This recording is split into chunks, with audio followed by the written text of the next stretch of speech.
The future should not be the subject of a motivational speech. You need a lot of things to succeed in the future, but mostly you need reliable information and you need insightful analysis. Most of what passes for futurism is actually opinion mixed with motivational speech. You've got charismatic individuals who give you their opinion about how the future could turn out.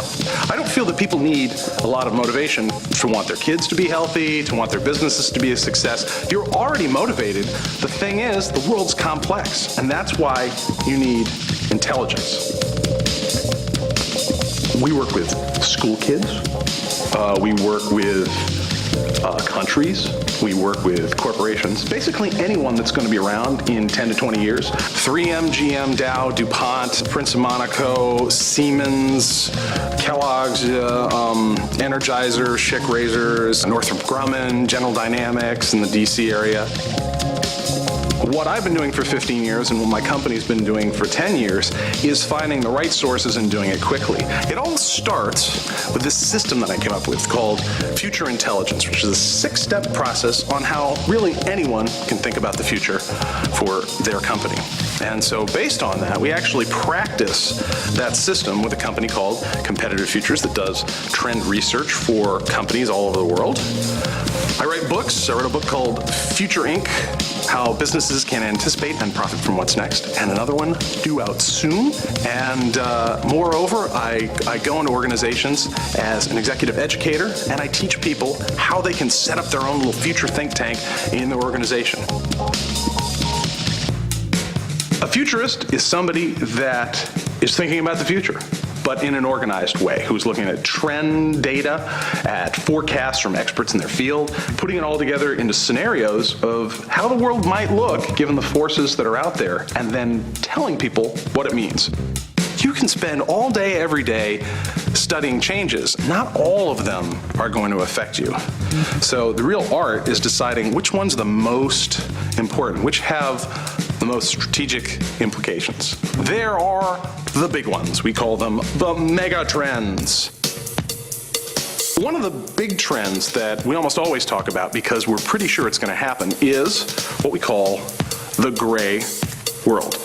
China, Japan, Korea, Germany, England, Canada, the United States, one thing they all have in common is they're about to be the home of the largest population over 65 years of age ever to live on the planet, ever. And there's a lot of questions about this. This is something that has never happened in history before. So how are these people going to live? Where are they going to live?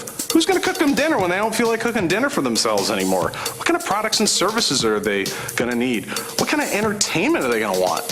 Where are they going to work? And by the way, what is retirement anymore? I don't think that word's going to have a meaning. Because some people are going to work 10 hours a week, some people are going to work 20. Probably no one will work 80. So the question is, what are we going to do with this world that's never existed before? And that's going to affect almost everybody. A trend that follows on the gray world is something we call the talent crunch. You get this baby boom generation that's one of the biggest generations ever to exist in the planet's history. As they start climbing over the age of 65, starting right about now, here in 2011, something very interesting is going to happen. I'm not sure what retirement is going to mean, but I know one thing, they're not going to be 35 anymore. And the thing that's interesting is that generation that is 35 is only half the size of the boomers. So who's going to fill in for all the cardiologists and accountants I don't know, metal workers and school teachers, judges, all that stuff? And the implications for this talent crunch are for almost everyone who's got a business. And the question that I pose to my clients is, have you hugged a 30-year-old lately? And it's 2 a.m. Do you know where your engineers are? As information technology power rises, we're getting to this place that I call the mobile world, where we've got sensors and cameras and microphones absolutely everywhere, and we've got radio towers, essentially, or whatever we'll call them in the future, able to beam any amount of information to any place on Earth in real time, all the time. And we think of ourselves with Facebook and cameras in office buildings as being challenged as to our privacy. But folks, you ain't seen nothing yet.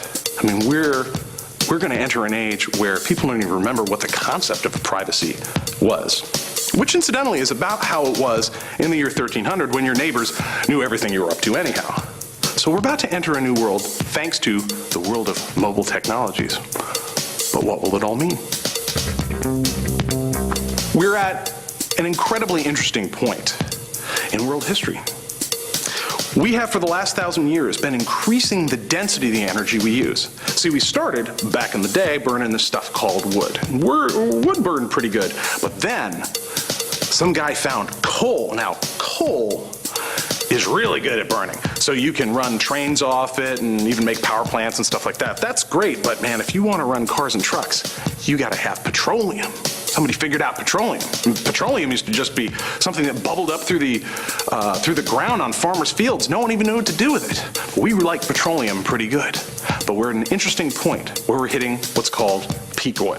That doesn't mean we're going to run out of oil. It means that the supply is probably going to stay about the same or drop off a bit as demand goes through the roof in emerging economies like Brazil, China, and India.